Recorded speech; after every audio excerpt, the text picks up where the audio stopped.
नमो वज्रायाणं नमो लोई सविसाहुणम। जय बोलो अनंतानंद सिद्ध परमेश्वरी भगवान की। जय बोलो देवरी देव श्री शांतिनाथ भगवान की। जय बोलो चिंतामणि श्री पार्श्वनाथ भगवान की। जय बोलो परम पूज्य गणाचार्य गुरुदेव श्री विराग सागर जी महाराज की। जय बोलो परम पूज्य भगवान पट्टाचार्य श्री विशुद्ध सागर जी महाराज की। जय बोलो परम पूजनीय चुलका श्री विस्मिता श्री माता जी की। जैन धर्म की। जय बोलो श्री विगम्यमती माता जी की। आज आप सभी का बहुत बड़ा सौभाग्य का दिन है। इस पावन धरा पर तारंगा जी की सिद्ध क्षेत्र पर जैन विश्व विज्ञान भाग 3 उसका विमोचन होने के आप सभी क्या बनने वाले, साक्षी बनने वाले हो। ये जैन विश्व विज्ञान जो ग्रंथ है, ये ग्रंथ पूरा डिजिटल टाइम में तैयार किया गया है अभी तक का, और ये प्राचीन ग्रंथ है। ऐसे कोई प्रवचन की कोई किताब नहीं है या कोई ऐसा कुछ भी नहीं, मतलब प्राचीन ग्रंथ। जैसे अपने पूर्वाचार्यों ने त्रिलोक प्रणति, त्रिलोक सार जी, ऐसे महान ग्रंथों के ऊपर जैन विश्व विज्ञान कृति को माता जी ने तैयार किया है। कहते हैं जैसे एक माँ जब बच्चे को पैदा करती है तो माँ को ही पता होती है वो 9 महीने की पीड़ा क्या होती है, और कोई उस पीड़ा को समझ सकता है क्या? नहीं समझ सकता। ऐसे ही माता जी ने ये ग्रंथ तैयार किया है तो उनकी 4 साल की मेहनत है। कितने साल की मेहनत है? 4 साल की मेहनत है। और 4 साल में उनका स्वास्थ्य भी ऊपर नीचे रहता है, फिर भी उनकी ऐसी लगन होती है शास्त्र के प्रति कि मुझे अपना ग्रंथ का काम पूरा करना है। तो माता जी ने बहुत इसमें कड़ी मेहनत करके ये ग्रंथ तैयार किया है। लोग कहते हैं आजकल कि माता जी इतनी ग्रंथ क्या आपको प्रकाशन करना, आजकल लोग पढ़ते नहीं हैं, है ना। कितनी बातें आजकल आती हैं कि क्या करना, इतने ग्रंथ छपवा के अलमारियों में रखे रहते हैं, ऐसा वैसा। तो हम देखो, आचार्य भगवंत होते हैं, जितने भी मुनि महाराज होते हैं, माता जी होती हैं, और अपने पास विद्वान है ना, अपने जितने भी पंडित जी हैं, सभी क्या करते हैं? प्रवचन करते कि नहीं। और आज देखो इतना बड़ा जो अपन ने शिविर लगाया, किसके लिए लगाया? शिविर का मोटिव क्या है? ज्ञान का अर्जन करना। और क्या करना है? कमलेश काका कहाँ गए? हाँ, शिविर का मोटिव क्या होता है? अपना 27 वर्ष से ये शिविर अपन कंटिन्यूटी करने आ रहे हैं। तो मोटिव क्या होता है शिविर का? कि अपन के जितने भी बच्चे हैं, छोटे से लेकर बड़े, युवा, जितने क्या हो, उनको ज्ञान का अर्जन हो, और इस समाज से भी, अपनी समाज से भी एक विद्वान तैयार हो। शिविर का अर्थ क्या होता है? अपन शिविर क्यों लगाते हैं? कि आगे चल के अपने समाज के युवा भी अपने जैन धर्म का क्या करें? आगे बढ़ाएं। साधु तो बढ़ा ही रहे, पर अपने विद्वान तैयार हो, इसलिए अपन क्या करते हैं? शिविर लगाते हैं, ज्ञान का अर्जन करते हैं। जितने भी महाराज माता जी होते हैं, सभी इस मोटिव से करते, किसी का भी कल्याण हो जाए। एक के इतने सारे जीव आए यहाँ पर, तो सबका कल्याण हो ना हो, पर क्या विचार करके शिविर लगाते हैं या प्रवचन करते हैं? एक व्यक्ति का भी कल्याण हो गया तो अपना प्रवचन करना सार्थक हो गया। ऐसे ही अपन ने इतने बड़े शास्त्र लिखा, इसमें से एक ना एक तो व्यक्ति पढ़ेगा, है ना। अपने पूर्वाचार्यों ने कितने 2000 वर्ष पहले इतने प्राचीन ग्रंथ लिखे गए, इतने महान ग्रंथ लिखे गए। आज के युवा को वो पढ़ना भी नहीं आता, उसकी हिंदी समझने ही नहीं आता क्या लिखे गए। वो ही ग्रंथ को माता जी ने आज पूरा डिजिटल एकदम इजी फॉर्म में कर दिया, ताकि आने वाली पीढ़ी भी उसको आराम से पढ़ सके और अपने पूर्वाचार्यों के प्रति अहोभाव प्रकट हो। तो ऐसे ग्रंथ को माता जी ने लिखा है, और कहते हैं इसको प्रकाशन के लिए बहुत श्रेष्ठीगण थे अपने समाज के। आपके गुजरात की समाज के जो श्रेष्ठीगण हैं, उन्होंने इसके प्रकाशन के लिए क्या किया? दान दिया। क्या दिया? दान दिया। तो माता जी ने लिख दिया। अब प्रकाशन कौन कराएगा? तो आप जैसे श्रावक क्या कराते हैं? प्रकाशन कराते हैं, और उसमें अपना दान देते हैं। तो ये मत समझना, देखो जितने लोग ने भी दान दिया ना, तो एक बार में दान कोई नहीं देता है। जैसे हमने किसी किसी न किसी को बोला होगा माता जी ने ये ग्रंथ लिखा है, इसके लिए आपको दान करना है, तब प्रकाशन हो जाए। तो सोचना, किसी को एक बार बोले तो एक बार कोई हाँ भरता है?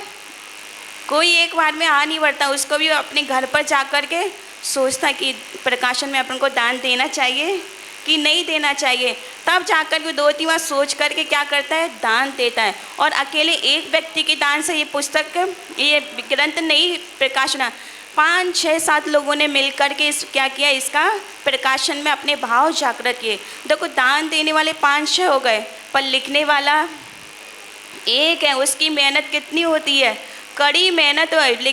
तो ये होता है पुरुषार्थ की माता जी ने इतना पुरुषार्थ कर ये ग्रंथ को प्रकाशित किया। ये आपकी समाज की माता जी हैं। कहाँ की आपके समाज की है ना, आपकी समाज। आपका बच्चा होता है तो आप क्या सोचते हैं, हमारा बच्चा का नाम, हमारे बच्चे का नाम पूरे समाज में प्रॉपर हो, सब समझते कि नहीं, एक लेवल पर जाए, हम विश्व में जाए, पूरे देश में हमारे बच्चे का नाम होना चाहिए, सब लोग सोचते। पर आपने कभी सोचा कि हमारी समाज की माता जी का भी ऐसी वो धर्म की प्रभावना में भी उनका नाम आगे बढ़े? कभी अपने मन में आया क्या कि अपन भी अपनी माता जी, जो अपनी समाज की माता हैं, इनका भी, जो अपनी समाज के हैं, उनकी भी वैल्यू और बढ़े, वो भी और धर्म की प्रभावना करें, अपने समाज में हो गया, अपनी समाज के लोगों को भी धर्म का लाभ दे सकें। तो ऐसे भाव बनाने वाले कौन थे? कमलेश भाई। कौन है? कमलेश भाई हैं, जिन्होंने सोचा कि इतना बड़ा शिविर लग रहा है और अपनी समाज की क्या है, माता जी विराजमान है, तो अपन को भी अपनी समाज की माता जी को क्या करना है, इस शिविर में इस बार बुलाना है। तो कमलेश भाई के लिए बहुत बहुत सभी लोग अनुमोदना कीजिए कि उन्होंने माता जी को यहाँ पर बुलाया। देखो, एक हीरा होता है, क्या होता है, हीरा, और उसको एक बंद कमरे में रख दो तो वो कभी शाइनिंग कर सकता क्या? हीरे में चमक खत्म हो जाती क्या? हीरे में चमक तो रहती है, और जैसे उसको प्रकाश मिलता है तो वो चमकने लगता है। प्रकाश से हीरा चमका कि उसकी चमक से वो चमका? बताओ। पर उसको निमित्त चाहिए था। चमक तो उसके अंदर थी, पर निमित्त भी, उसको प्रकाश का निमित्त मिलता है तो वो उसके अंदर वो चमक आ जाती है। ऐसी अपने समाज के कमलेश भाई ने बहुत अच्छा काम किया, जो इस शिविर में माता जी को आमंत्रित किया, और माता जी का बहुत बड़ा पुरुषार्थ इस पुस्तक के लिए रहा है। बहुत उन्होंने अपने जीवन में बहुत अच्छी साधना भी की। ग्रंथ को लिखते लिखते लिखते लिखते उनकी साधना भी इसके साथ होती रही। तो मैं इन्हीं भावनाओं के साथ माता जी से निवेदन करूँगी कि माता जी, अच्छा पहले विमोचन, ठीक है, पहले विमोचन के लिए, हाँ, जितने भी श्रेष्ठीगण हैं उनका नाम आप है दीदी। हेलो, ખુશીની વાત છે કે 2027ની 28મી શિબિરના સૌજન્યકર્તાનું સ્વીકૃતિ આવેલ છે। નેમચંદ બેચરદાસ કોઠારી પરિવાર સાણોદા, હાલ અમદાવાદ, ખૂબ ખૂબ ધન્યવાદને પાત્ર। મીઠાલાલ નેમચંદ કોઠારી, ધીરજલાલ નેમચંદ કોઠારી, કિરીટભાઈ નેમચંદ કોઠારી, તારાબેન આર શાહ તથા સુપુત્રો તરફથી આવતી સાલની 2027ની 28મી શિબિરના સૌજન્યકર્તાની સ્વીકૃતિ મળેલ છે। ખૂબ ખૂબ ધન્યવાદ મિલાભાઈ તથા ધર્મેન્દ્રભાઈ।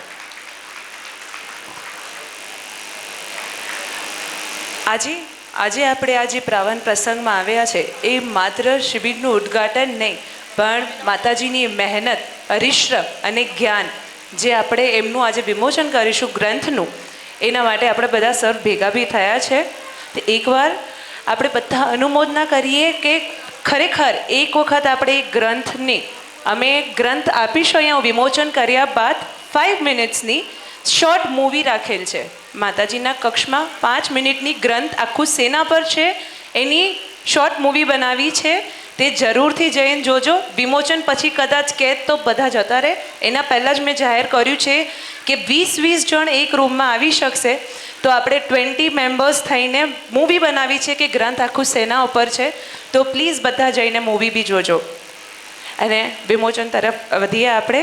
આજનો આ પાવન પ્રસંગ માત્ર એક કાર્યક્રમ નથી, આ તો આત્મની ઉજવણી છે, સાધનાની સુગંધ છે અને ગુરુ કૃપાનો એક દિવ્ય અનુભવ છે, જ્યાં શબ્દો પણ સાધના બની જાય છે અને વિચાર પણ વંદના બની જાય છે। એવા આ પવિત્ર ક્ષણમાં આજે આપણે એકવાર દિવ્ય ગ્રંથની વિમોચન માટે અહીંયા ભેગા થયા છે, જેના દરેક શબ્દમાં તપ છે, દરેક વાક્યમાં ત્યાગ છે અને દરેક પાને આત્મજાગૃતિનો સંદેશ છે.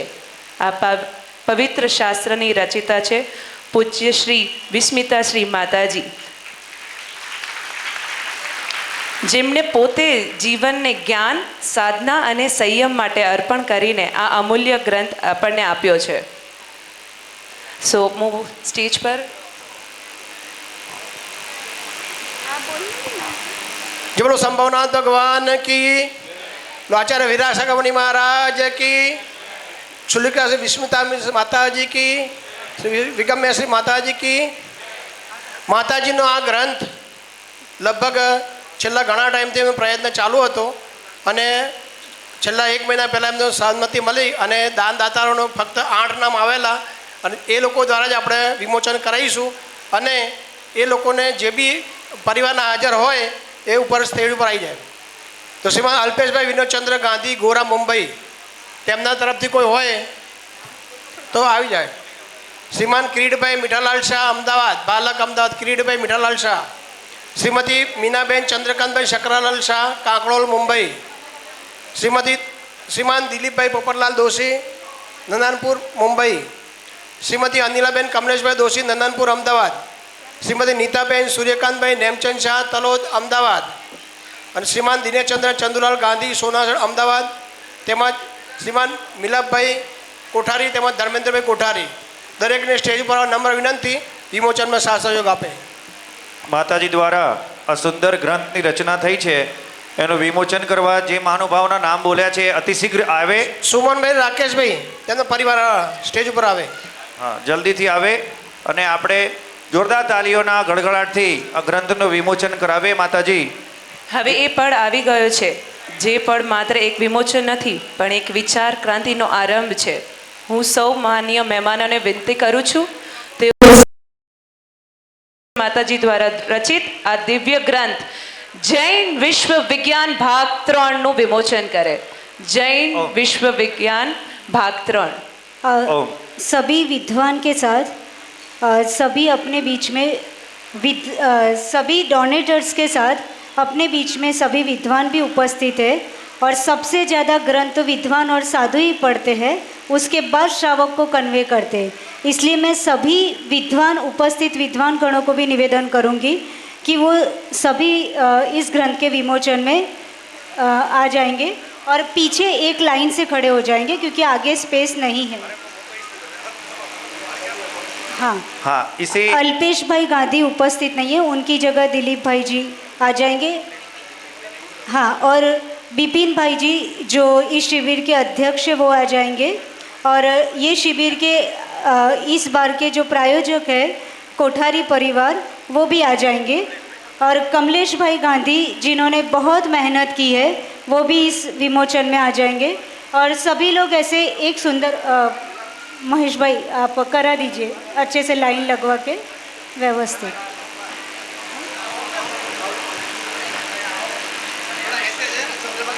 हाँ, सीधी शिला बना लो पूरी. सुनील भैया अच्छे आप से, आ हाँ. जाइए. ब्रह्मचारी सुनील भैया भी आइए भैया. जिन जिन महानुभाव के नाम बोले आ जाए सभी. हमारे योगेश भाई तारंगा योगेश भाई, के- हाँ. हाँ जी, योगेश भाई आओ. मैं योगेश भाई फर्स्ट टाइम आई इसलिए इतने सारे नाम याद नहीं है, बट इट्स ओके. आप लोग सजेस्ट करिए, सब आ सकते हैं. आओ. बिल्कुल आइए. योगेश भाई हमारे तारंगा जी क्षेत्र के कमलेश भाई अध्यक्ष. सूरत, हाँ आ जाइए.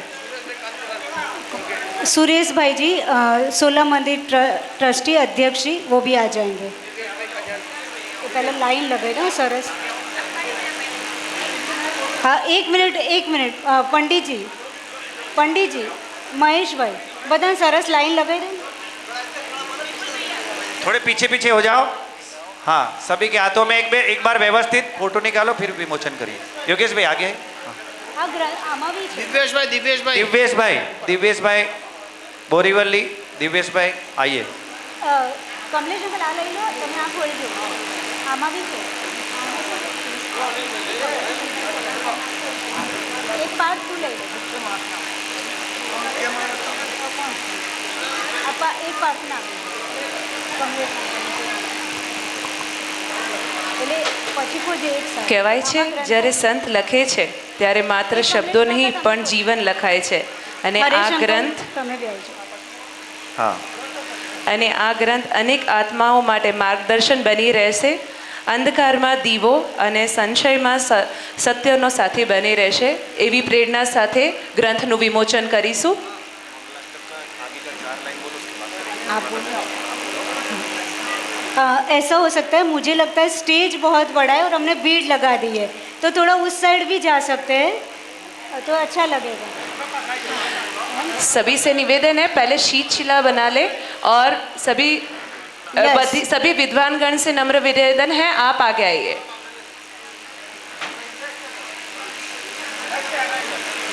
सभी विद्वान को भी एक इसमें 3 ग्रंथ होंगे, एक एक ग्रंथ सभी को दे सकते हैं.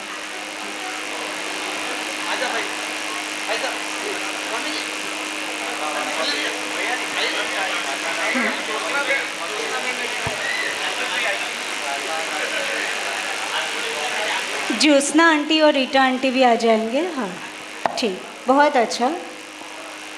अपन स्टार्ट करते. अरिहंतो भगवंत इंद्र महिता सिद्धाश्च सिद्धीश्वरा आचार्या जिन शासनोन्नतिकरा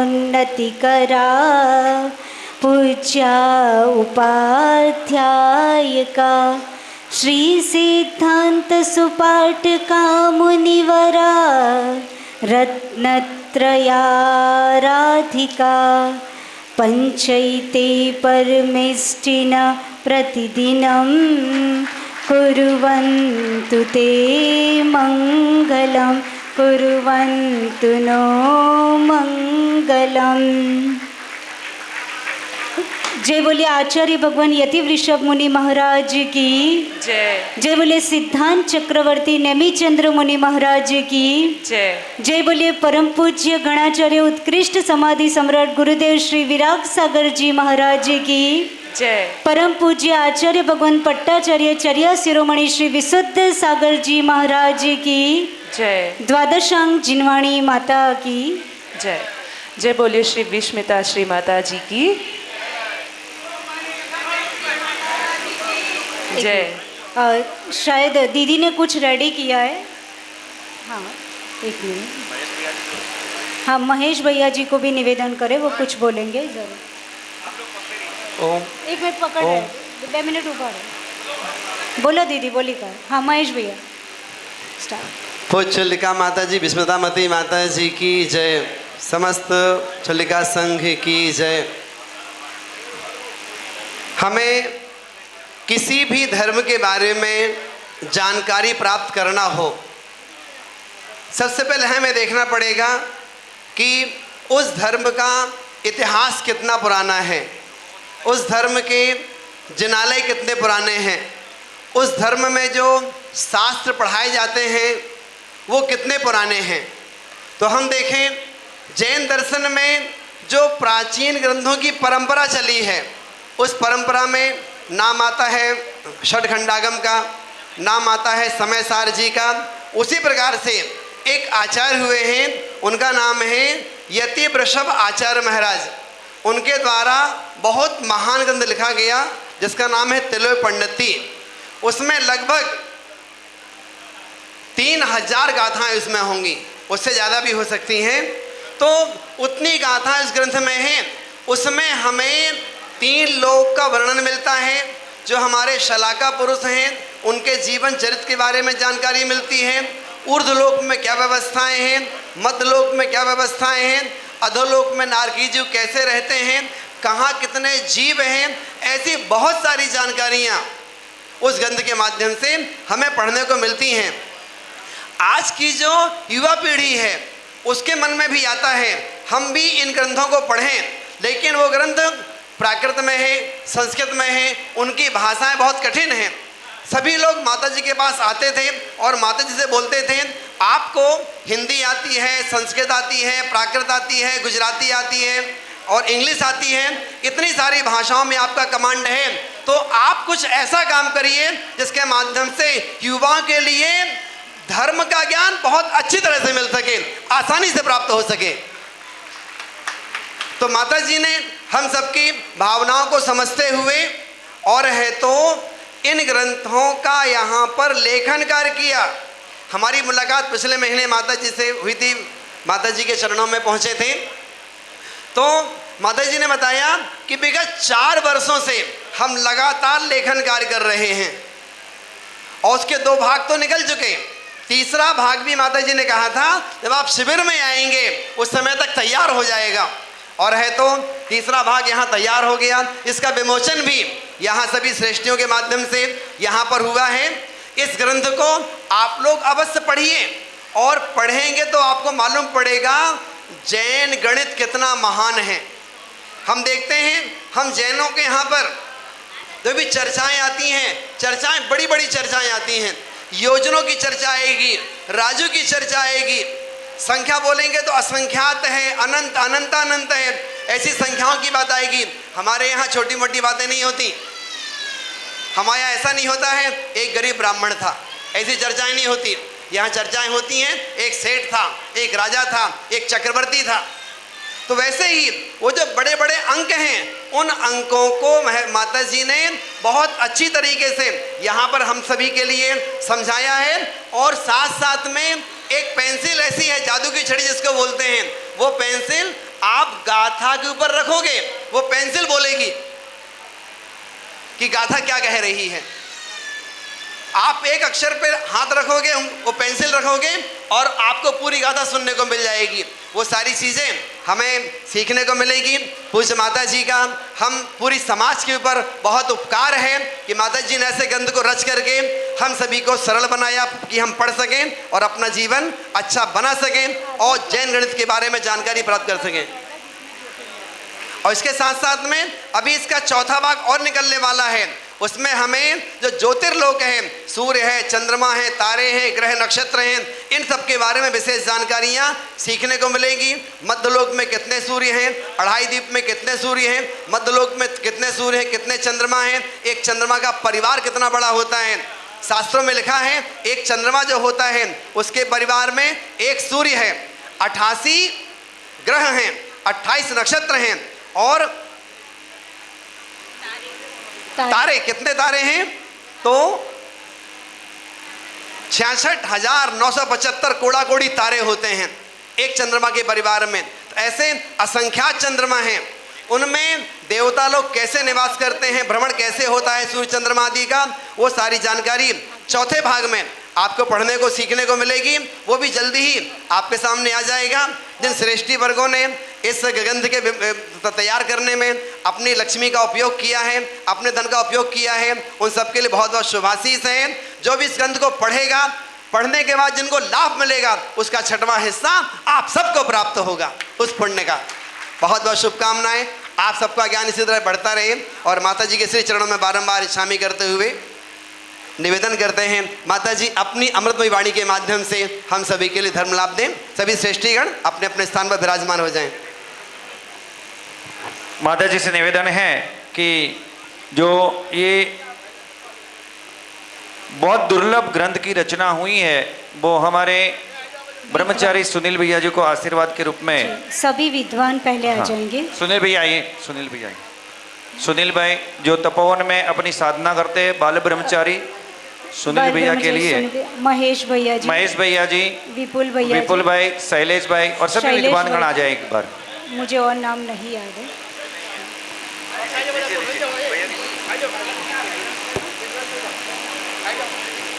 तालियां तो बजाओ एक बार। तालियों में कंजूसाई नहीं होनी चाहिए। इतना बड़ा काम और इतनी जो जिनवाणी की सेवा माता जी ने की है वैसा आगे होना बहुत मुश्किल है।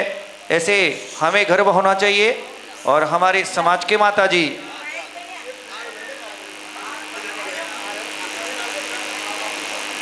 बैसस देगा।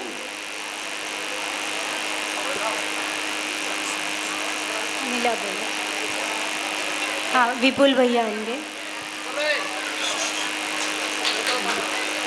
डॉक्टर शैलेश शाह, दिलीप भैया देंगे। हाँ सभी बैठेंगे, माता जी का आशीर्वाद हमें प्राप्त होगा और आशीर्वाद लेने के बाद ही यहाँ से पंडाल से कोई भी बाहर जाएगा, उसके पहले नहीं जाएगा। विद्वान में कोई रिमेनिंग होते, विद्वान सब हो गए। आइए,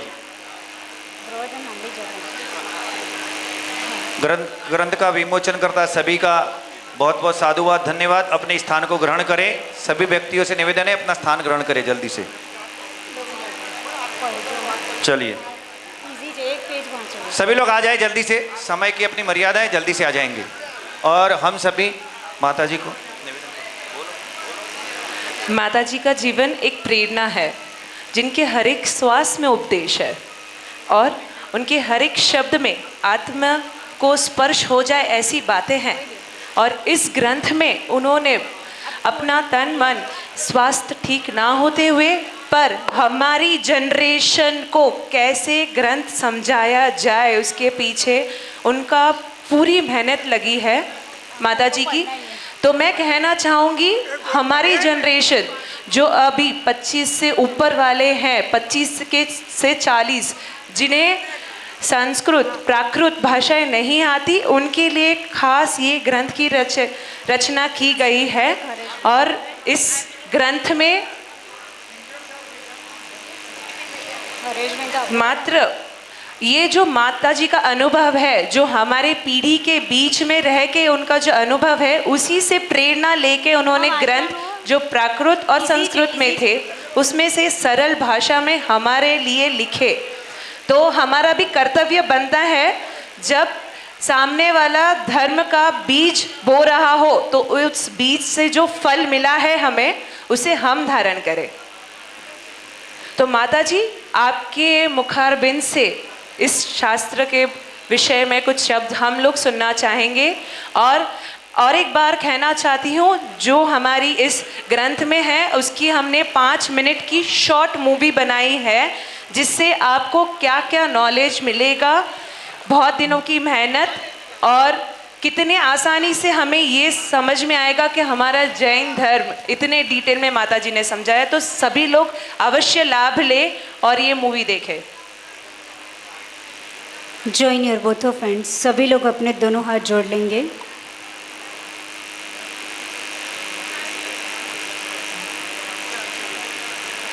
तुभ्यं नमस्त्रिभुवनार्ति हराय नाथ, तुभ्यं नमः क्षितितलामल भूषणाय, तुभ्यं नमस्त्रिजगतः परमेश्वराय,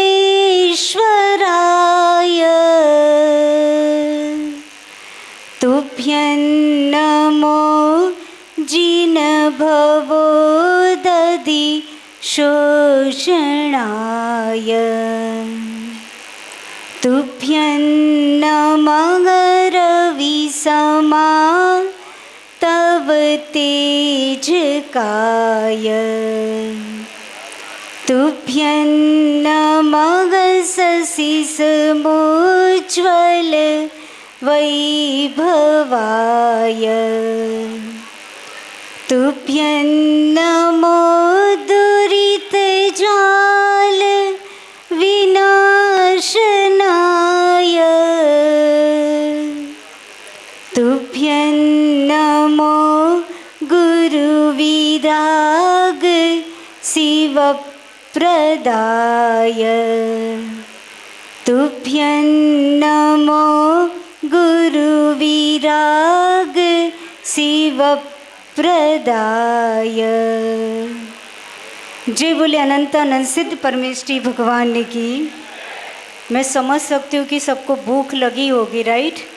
टाइम बहुत हो गया, गर्मी बहुत है, पर 5-10 मिनट और अच्छी एनर्जी के साथ सिद्ध क्षेत्र पे जयकारा लगाना।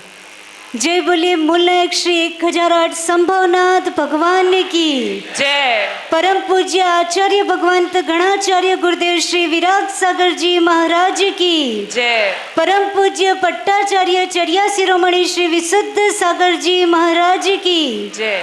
द्वादशांग जिनवाणी माता की जय। श्री सिद्ध क्षेत्र तारंगा जी की माता जी की जय। Guess that Jainism is like a big pond. ऐसा गैस करिए कि जैन धर्म एक बहुत बड़े पॉन्ड की तरह है। पॉन्ड मीन्स तालाब, राइट? माता जी आपने ओशियन क्यों नहीं बोला, पॉन्ड क्यों बोला, राइट? पर उसके पीछे बताती हूँ। Gas that Jainism is like a big pond and in that big pond the clean neat and pure water is my most reverend preceptor Ganacharya Gurudev Shri Virag Sagar Ji Maharaj and most reverend preceptor आचार्य विशुद्ध सागर जी महाराज। जैन धर्म एक बहुत बड़े तालाब की तरह है और उस तालाब में जो क्लीन नीट प्योर वाटर है वो मेरे आचार्य श्री विराग सागर जी और विशुद्ध सागर जी महाराज है। आपको पता है तालाब के आजू बाजू में क्या होता है? अतुल भैया क्या होता है? हैं? तालाब में क्या होता है? पानी। पानी तो आचार्य श्री को बोल दिया। और क्या होता है पानी के? कमल। Yes, beautiful, right? In that pond approximately more than 450 lotuses are there. कितने लोटसेस हैं? 450। अब माता जी आपने ऐसी फिगर क्यों बोली? Because till now most reverend Acharya Virag Sagar ji Maharaj had given 450 diksha to this Jain society, right? Jain समाज को उन्होंने 450 दीक्षाएं देकर इतने शिष्य प्रदान किए हैं। So I can say that Jainism is like big pond. The clean, neat and pure water is my most reverend preceptor Acharya Virag Sagar and Vishuddha Sagar Ji Maharaj, and there are approximately 450 lotuses are there. I am one of the smallest little lotus among those 450 lotuses. So literally there is no any capacity to speak something about that big pond, means about Jainism. No any capacity to speak something about that clean water, means about both Acharya Shri.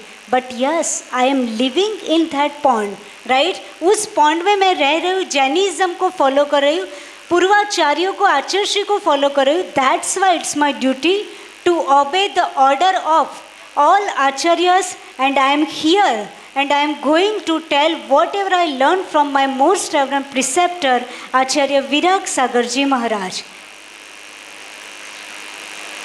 माता जी ने अभी बहुत अच्छी बातें बताई कि हीरा होता है, राइट? हीरा डार्क रूम में रख दिया तो हीरे की जो शाइनिंग होती है वो लोगों तक नहीं पहुंच पाती, राइट? पर मैं उसमें थोड़ा सा आगे बोलती हूँ कि हीरे को डार्क रूम में रख दिया तो डेफिनेटली उसकी शाइनिंग लोगों को नहीं पता चलेगी। पर यदि कोई एक ऐसा स्मार्ट व्यक्ति है, उसने सोचा कि मुझे इस हीरे की शाइनिंग को सब तक पहुँचानी है मुकेश अंकल, तो क्या किया जाए? तो उस व्यक्ति ने क्या किया? एक मिरर ले आया। क्या ले आया? मिरर यानी दर्पण। वो दर्पण लेके आया और सबसे पहले दर्पण को सनलाइट के सामने रखा। क्या किया? सनलाइट के सामने। तो सनलाइट दर्पण पर आया और फिर उसने वो दर्पण का फेस यानी दर्पण को मूव करके वो सनलाइट का जो रिफ्लेक्शन था वो किस साइड कर दिया? वो रूम की साइड कर दिया जो बहुत डार्क था। फाइन। तो वो दर्पण ने वो काम किया कि वो उस रिफ्लेक्शन को रूम के अंदर किया, और जैसे ही सनलाइट उस रूम के अंदर जाएगी तो क्या होगा? जो हीरा की शाइनिंग किसी को नहीं दिख रही थी वो क्या हो जाएगा? हीरा जगमगा उठा, राइट? हीरे की शाइनिंग सबके सामने आ जाएगी। तो ये दर्पण कौन है? समझ में आया? सबसे बड़ा निमित्त कौन बना? हीरे में शाइनिंग पहले से थी, फाइन, पर उस शाइनिंग को बाहर लाने का काम किसने किया? દર્પણ ને. હરેશભાઈ સમજમાં આવ્યું? રાઈટ, કે ત્યાં ભૂખ લાગી છે ત્યાં મન છે, હા અહીંયા જ રહેવાનું, રાઈટ, ઓકે. એટલે ચહેરો દેખાई दे कि आउट ऑफ ठीक. तो उन्होंने दर्पण ने काम किया उस रिफ्लेक्शन को सबको हीरे की शाइनिंग तक ले जाने का. ऐसा ही एक दर्पण का काम किया है. बता दूं किसने? DC Gandhi uncle? ના बताओ? हाँ बताओ ना. ओके, તમે આમ કરો છો. ओके, ऐसा ही एक दर्पण का काम किया है हिम्मतनगर जैन समाज ने, राइट. साधु हमेशा होते हैं, वो नगर नगर विहार करते जाते हैं. मैंने हिम्मतनगर क्यों बोला वो मैं बता रही हूँ. नगर नगर जाते, मुझे दीक्षा लिए हुए 16 इयर्स कंप्लीट हो गए. This is 17 Chaturmas, right. तो 16 इयर्स कंप्लीट हो गए और 16 साल से मैं आचार्य श्री के आज्ञा के अकॉर्डिंग एवरी अलग अलग जगह एमपी यूपी दिल्ली इधर उधर, राइट, सब जगह प्रभावना की. फाइन. पर यदि गुजरात में 16 इयर्स के बाद आई हूँ तो हिम्मतनगर समाज वो दर्पण बना है कि साधु तो होते ही है, पर साधु को समाज के सामने लाने का काम कोई ना कोई एक समाज आगे आती है जो दर्पण बनती है, जो दर्पण बन के वो प्रभावना गुजरात में भी लेके आती है. और वो काम किया है हिम्मतनगर जैन समाज. और बहुत अच्छी बात है क्योंकि मैं सबसे पहले गुजरात में आई तो हिम्मतनगर वालों के प्रयासों से. बाकी आचार्य की इच्छा यानी आचार्य विभव सागर जी महाराज जी की इच्छा कम थी, पर आचार्य विशुद्ध सागर महाराज जी को मैंने एक पूछा कि आचार्य जी मुझे चातुर्मास कहाँ करना है, तो वो मुझे फर्स्ट टाइम मिले थे. ऐसे उनको मेरे से बहुत अनुभव नहीं था. तो उन्होंने बोला आपका बर्थ यानी आपका जन्म स्थान कौन सा है? तो मैंने बोला अहमदाबाद, राइट. तो उन्होंने बोला आपको चातुर्मास अहमदाबाद करना है. ऐसा तो गुरु तो बोल सकते हैं, पर उस स्टेज तक पहुंचाने का और अथवा वहाँ तक पहुंचाने का काम किया हिम्मतनगर समाज. और उसमें भी वहाँ के अध्यक्ष नलिन जी कोटड़िया, कमलेश जी गांधी, राइट, एट्सेट्रा, सभी के नाम अभी टाइम नहीं है, पर एट्सेट्रा में सब आ गए. उस समाज के भरपूर प्रयासों से हम गुजरात आ पाए. और हाँ ना के बाद भी लास्ट में फाइनल हो गया. और उसके बाद देखो समाज में आ गए, इट्स ओके, चातुर्मास हो गया, गुड. उसके बाद भी कमलेश अंकल ने सोचा, दिलीप जी दोषी बॉम्बे वाले, राइट, उन सब ने सोचा कि अपने समाज की माता जी है. जैसे माता जी ने अभी बहुत अच्छा एग्जाम्पल दिया कि हम अपने घर को, हम अपनी समाज को एक स्टैंडर्ड लेवल तक पहुंचाने का काम करते हैं, राइट. अपने बच्चे को, अपने घर के जितने भी लोग हैं, यदि उसमें कुछ है तो उनको एक लेवल तक पहुंचाते हैं, राइट. ऐसा ही काम दिलीप जी दोषी और हरेश भाई, कमलेश अंकल, उन्होंने सोचा कि माता जी है ही, राइट, तो हमें क्या करना है, ना लगे नमक ना लगे फिटकारी.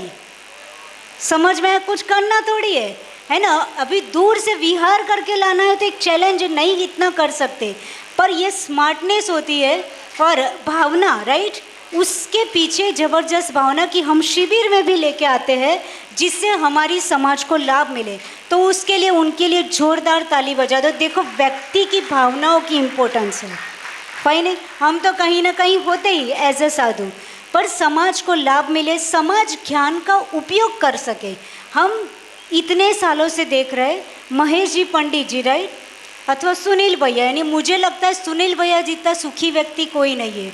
कितना अच्छा लगता है तारंगा में आके. यानी जैसे ही कल मैंने ऐसे दीक्षा के पहले मैं तारंगा जी के दर्शन करके गई थी, 16 इयर्स के बाद कमलेश भैया तारंगा की भूमि को टच किया तो ऐसा लगा क्या सुकून है. 3.5 करोड़ मुनि महाराज जिस सिद्ध क्षेत्र से मोक्ष गए हो, तो ऐसा नहीं वो तो चले गए चौथे काल में तो ऐसा ही मिट्टी रह गई, ऐसा नहीं होता है. सनलाइट होती है ना, जैसे सनसेट हो जाता है, उसके बाद की उसकी गर्मी और रोशनी डार्कनेस के कारण दिखती नहीं है, पर एटमॉस्फेयर में होती है. फाइन.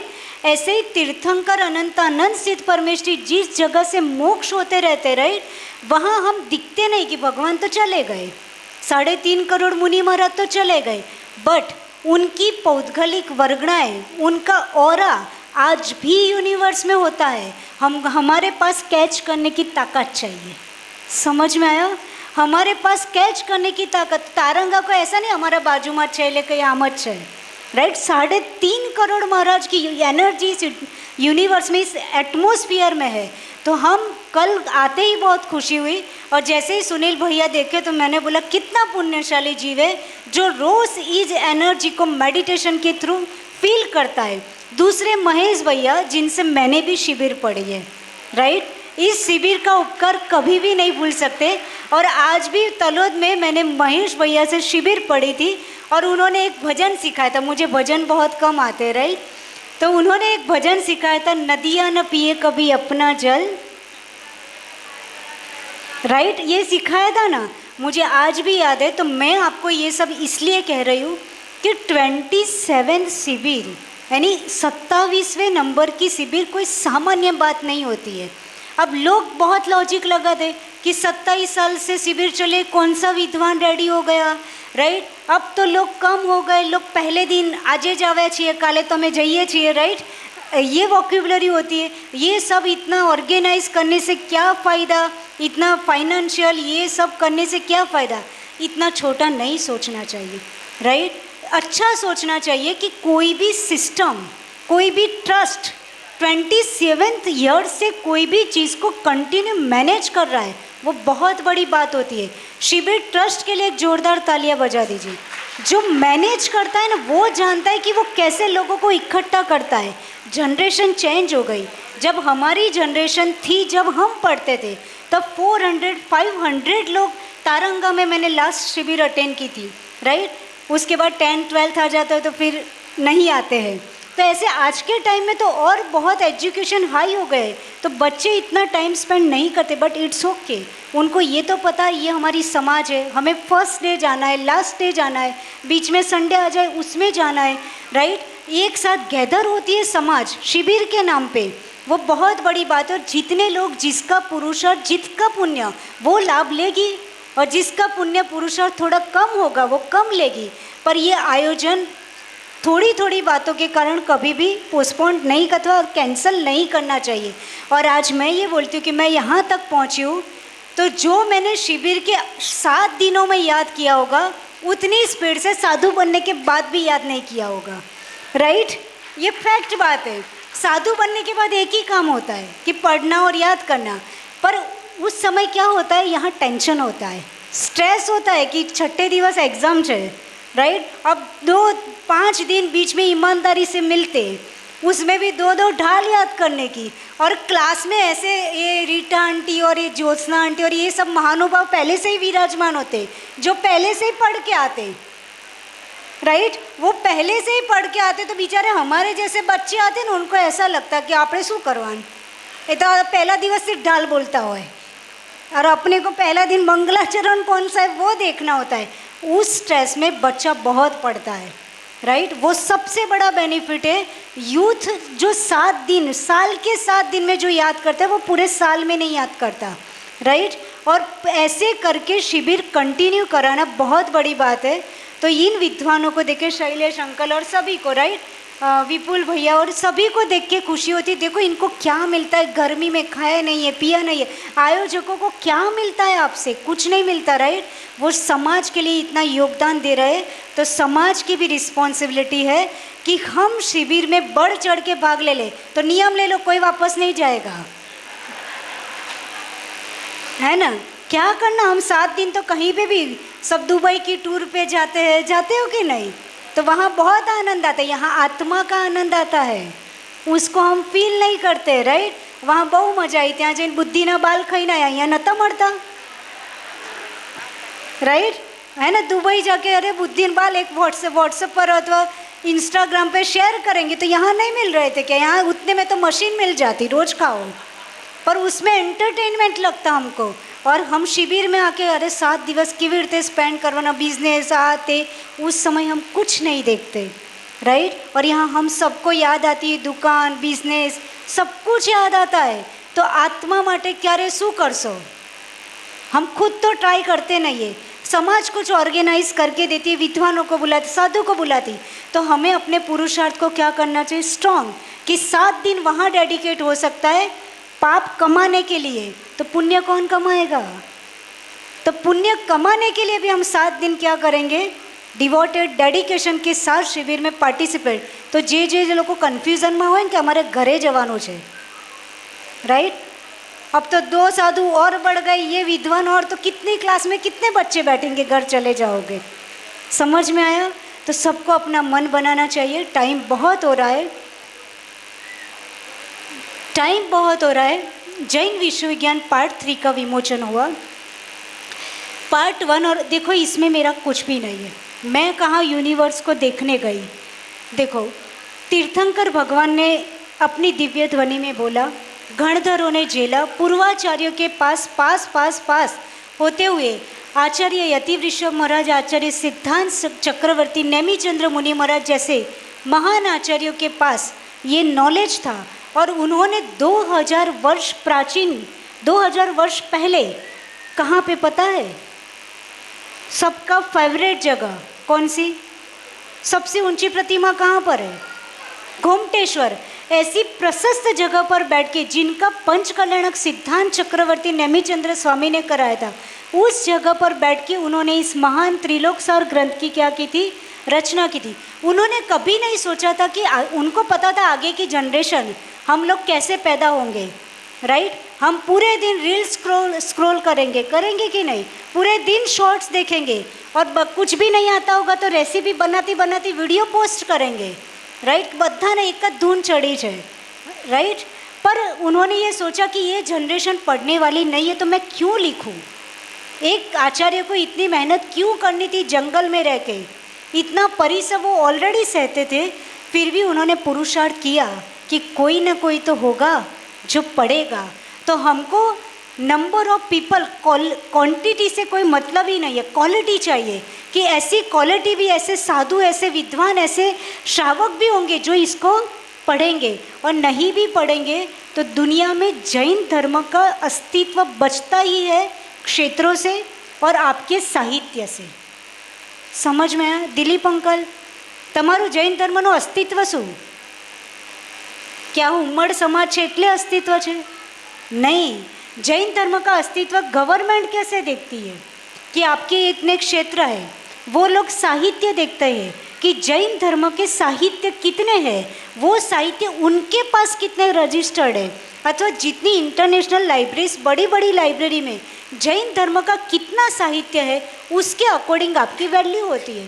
तो उन आचार्यों ने नहीं लिखा होता तो आज हमारा अस्तित्व क्या होता?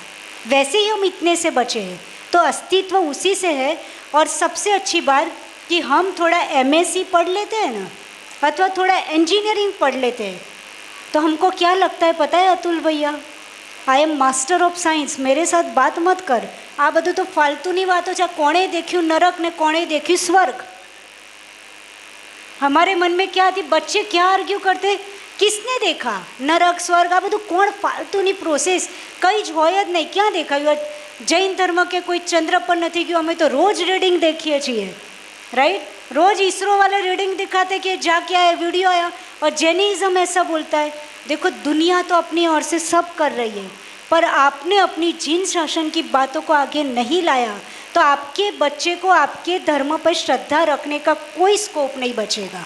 क्योंकि उसको दुनिया इतना विपिन अंकल भटका रही है कि आपके बच्चे को जैन धर्म पे श्रद्धा तो रहे, साधु बने ऐसा नहीं बोल रही, विद्वान बने वो बात की बात है, पर श्रद्धा कब रहेगी?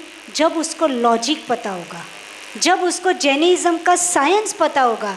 और आचार्य ऐसे ही फोगट में टाइम पास नहीं करके गए। आप ये बताओ DC गांधी अंकल, साइंस कितने डिजिट के आंसर देता? એટલે મેથ હોય એ કેટલા ડિજિટનો આન્સર આજની સાયન્સ આપે છે?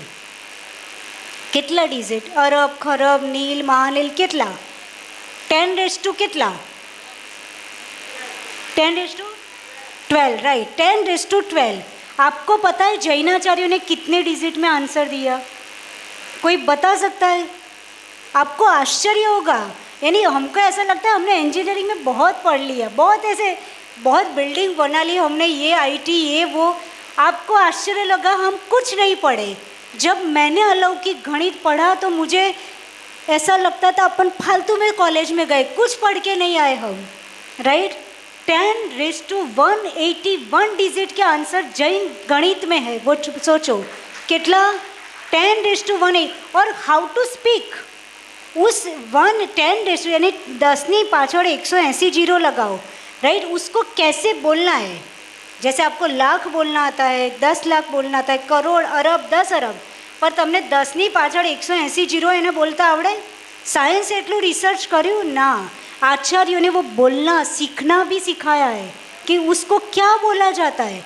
और ये पूरा पार्ट 1 में बताया है बिल्कुल इजी करके कि उसको क्या बोला जाता है। तो ये पढ़ के आपके बच्चे का श्रद्धान मजबूत होगा कि हम फालतू में दुबई पढ़ी आया, जर्मनी पढ़ीने आया, ऑस्ट्रेलिया भणीने आया, पण कयाए तमने शीखवाड्યું 10⁻181? कोईए नहीं। तो उन आचार्यों के प्रति हम नतमस्तक हो जाते हैं कि हम कभी भी अभिमान में आके अपनी जीववाणी का अविनय ना करें। नहीं समझ में आती, हमारी क्षयोक्षम की कमी है, राइट। लोग बोले कि कोणे कल्पवृक्ष देखा, आવું होय। इस तीसरे पार्ट वो सबको इजीली, फर्स्ट पार्ट अलौकिक गणित मैथ ना आवड़त एम थोड़ू टफ लगे, राइट। ये तीसरे पार्ट में पूरे महापुरुष 169 महापुरुषों की पास्ट हिस्ट्री लिखी है, यानी स्टोरीज जो आप अपने बच्चों को रोज़ पढ़ा सकते हो। जिससे क्या बेनिफिट होता है, आपको बड़ा बड़ा नहीं आता पर आपको ये तो पता चलेगा कि राम बलभद्र बने तो उसने पूर्व जन्म में क्या किया था, ऐसा क्या पुरुषार्थ किया था कि वो बलभद्र बन पाए। ऐसे 169 महापुरुष की स्टोरीज, यानी आप सोचो आप कितने प्रथमान योग के ग्रंथ पढ़ोगे तब जाके आपको 169 महापुरुषों की पास्ट हिस्ट्री पता चलेगी। कितने जीवन में કેટલા ભણ્યા કમલેશ કાકા, આપણે કેટલા પ્રથમાન યોગ વાંચ્યા, કેટલા ગ્રંથ, 1 2 3 5 10, राइट। तो भी अपने को 169 महापुरुषों की हिस्ट्री पता होती है कि एमने शू करी थी कि बलभद्र बन्या, नारायण बन्या, प्रतिनारायण। ये इसमें मैंने बहुत शॉर्ट में कि लोग बोर भी ना हो और उन कहानियों को शॉर्ट में करके तीसरे पार्ट में लिखा है। तो आप एक ग्रंथ पढ़ेंगे तो कितने सारे प्रथमान योग के ग्रंथ आ जाएंगे। समझ में आया कितना इजी हो जाए। तो हर एक बच्चे को पढ़ाना चाहिए। फर्स्ट पार्ट अलौकिक गणित है, अधोलोक, मध्यलोक, ऊर्ध्वलोक, राइट। लोगों बोले नरक क्या है, आचार्य महाराज ने नरक के एक बिल का मेजरमेंट बताया। मिलाप अंकल, एक बिल का मेजरमेंट के नारकी नरक में जाए पहला नरक में तो ये बिल केटलू मोटू होय, राइट। एक खिड़की कितनी बड़ी होती है मध्यलोक में अकृत्रिम चैत्यालय की, एक दरवाज़ा कितना बड़ा होता है। हमको अपने घर के दरवाजे का मेजरमेंट नहीं पता, आचार्यों ने इतना जबरदस्त मैथ बताया। तो उससे क्या होता है, बच्चों को लगता है आ बधु क्या थी आयु, तो आ बधु मैथेमेटिकली प्रूव थी हुआ है। उसका मतलब कोई सुपर पावर है, कोई सर्वज्ञ है, कोई केवली है जो नॉर्मल व्यक्ति नहीं देख पाता पर उसके ज्ञान में दिखता है। तो जो नहीं दिखता है वो होता नहीं है, ऐसा कभी नहीं होता। हमको जो दिखता है वो बहुत कम दिखता है। उससे बड़ा एक केवली है, एक सर्वज्ञ है जिसने पूरे 3 लोग को देख के पूरा हमारे सामने रिप्रेजेंट किया है। तो इससे हमारा सर्वज्ञता के प्रति श्रद्धान क्या होता है, मजबूत। और इसी का नाम है सम्यक दर्शन। हम लोग जीते क्यों है, हम लोग इतना धर्म करते ही सम्यक दर्शन की प्राप्ति के लिए। इसीलिए ये ग्रंथ पढ़ना है। टाइम बहुत हो चुका है। जितने डोनेटर्स ने राइट मेहनत हमने की, इट्स ओके लिखने की, हम लिख के ऐसे रख देंगे तो क्या होगा, मेहनत तो ऐसे ही रह जाएगी, राइट।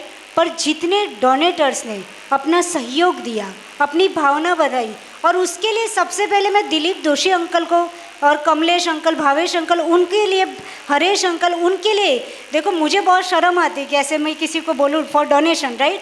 पर समाज में ऐसे लोग, समझदार लोग और जिनवाणी को आगे बढ़ाने की भावना वाले लोग होते हैं कि कोई साधु मेहनत कर रहा है तो उसको हर एक व्यक्ति के पास पहुंचाना, राइट, ये बहुत बड़ी बात होती है। देखो ये ग्रंथ आज तक के 1 साल हुए, एग्जैक्ट 1 ईयर बिफोर आचार्य विशुद्ध सागर महाराज जी के पट्टाचार्य महोत्सव में फर्स्ट एंड सेकेंड पार्ट का विमोचन हुआ था। और आचार्य विशुद्ध सागर महाराज जी ने मुझे एक लाइन बोली थी कि तुमने 2 रोटी खा के 50 रोटी से ज़्यादा काम किया है, राइट। और वो ग्रंथ 2 पार्ट हो गए, तीसरा पार्ट यदि ऐसा ही रहता तो क्या होता। तो मेरी मेहनत ठीक है, मुझे पुण्य मिलेगा, साधु तो करता ही है मेहनत, पर मेरे साथ मेरे बाजू में जो माता जी बैठी है ना, उनका ज़बरदस्त सहयोग है, राइट। वो कभी नहीं बोलती, पर मेरा स्वास्थ्य तो उथल पाथल रहता है। मेरे स्वास्थ्य के साथ साथ स्वास्थ्य का ध्यान, वैयावृत्ति का ध्यान, और मैं जो जो सोचती हूँ वो सब पूरा करने का, यानी दिन रात एक करके सहयोग किया है, तब जाके कोई अकेला इतना बड़ा काम नहीं कर सकता। यानी आचार्य पुलक सागर महाराज बोले थे, ये क्या है, मैंने जीवन में ऐसा ग्रंथ नहीं देखा, वो मुझे नहीं पहचानते, पर ग्रंथ उनके पास पहुंचा था। यानी कोई भी बड़े बड़े आचार्यों के पास फर्स्ट सेकंड पार्ट पहुंचा तो मिनिमम 25-30 बार तो वो बुक देखते ही रहते हैं, क्योंकि ये आज के टाइम के अकॉर्डिंग जैसे स्कूल्स की बुक होती है, नॉवेल्स होती है, इतना 4 कलर में attractive infographic, diagram, chart, table सब कुछ बना के, यानी उसके लिए मैं दिन रात सपने में भी डिज़ाइन सोचती थी, राइट, कि इसको बनाने में मैं कैसे डिज़ाइन डालूं, और पूरे 3 पार्ट में एक भी डिज़ाइन रिपीट नहीं है। उसके लिए मुझे कितना सोचना पड़ता होगा। ये सब मेहनत होके, पर सबकी, दिलीप अंकल और सबकी मेहनत से उन्होंने समाज से डोनेशन इकट्ठा किया, राइट। डोनेटर की अविनय नहीं है, उन्होंने बहुत अच्छा किया। पर आपको पता है, ये ग्रंथ का एक पेज सपोज हरीश भाई ने पढ़ा, एक पेज सपोज मिलाप अंकल ने पढ़ा, एक पेज सपोज अतुल अंकल ने पढ़ा, विद्वानों ने पढ़ा, वो दूसरे को कहेंगे, वो तीसरे को कहेंगे, साधुओं ने अपने संघ में पढ़ा है, उन्होंने खुद वाचना की, तो ये सबका पुण्य किसके हिस्से में जाएगा? जिन्होंने डोनेशन किया है, जिन्होंने अपना त्याग किया है, राइट। पैसा कोई मैटर नहीं करता, पैसे कोई मैटर नहीं करते, पर जिन भावनाओं के साथ ये ग्रंथ पब्लिश हुआ है, तो उन सभी जो लोग, और जब तक ये ग्रंथ रहेगा, आचार्य प्रसन्न सागर महाराज जी ने बोला था, ये सब मेरा आउट ऑफ सिलेबस है। जब मैंने उनको एक ग्रंथ बताया था, यानी वो बहुत झोली नेचर के, पर तुमने 200 साल का काम कर दिया कि 200 साल तक की जनरेशन को इतने इजी फॉर्म में तुमने करके रख दिया, और इसका इंग्लिश भी हो रहा है, और थोड़ा पार्ट इंग्लिश होके भी लास्ट टाइम पब्लिश हो चुका था, जिससे आगे 40 साल बाद लोगों को हिंदी पढ़ना नहीं आएगा, उनके लिए भी आगे टाइम जैसा और स्वास्थ्य जैसा अनुकूल रहेगा वैसा काम करेंगे। तो सभी डोनेटर्स के लिए भी बहुत आशीर्वाद। आप ये मत सोचो कि हमने 2.5 लाख दिए, हमने 1.5 लाख लिए, हमने 1 लाख दिए। आपने तो आपने अपना फाइनेंस दे करके आपने अनेक जन्मों के लिए क्या कर लिया, अपना पुण्य इकट्ठा किया। वो ग्वाला ने सिर्फ क्या किया था, इधर से उधर जस्ट ट्रांसफ़र ऑफ शास्त्र कि उस कोटर में से उठा करके एक प्रॉपर हाथ में, यानी मुनि महाराज को दे दिया था। उसने खोला भी नहीं था, क्या था, पढ़ना बढ़ना सब दूर की बात, राइट। सिर्फ ट्रांसफ़र किया। उस ट्रांसफ़र, क्योंकि उस भावनाओं के साथ जिनवाणी दी, उसका पुण्य क्या था, नेक्स्ट फॉर्म में कुंद स्वामी बने। तो आपने तो डोनेशन दे करके, राइट, कितने लोगों के पास एक ग्रंथ पहुंचा दिया, तो वो सब पढ़ेंगे। उसने तो एक मुनि महाराज के पास पहुंचाया था, आपका एक ग्रंथ कितने साधुओं के पास, कितने विद्वान के पास, और जिन जिन लोगों ने इसके लिए सहयोग दिया है वो सब अनंत पुण्य के भागी बनेंगे। आपका ज्ञानवाणी कर्म का क्षयोक्षम बहुत बढ़े, और एक दिन अपन सभी केवली बने, राइट। ऐसी सभी के लिए बहुत बहुत आशीर्वाद। इस पूरी आयोजन टीम को बहुत आशीर्वाद।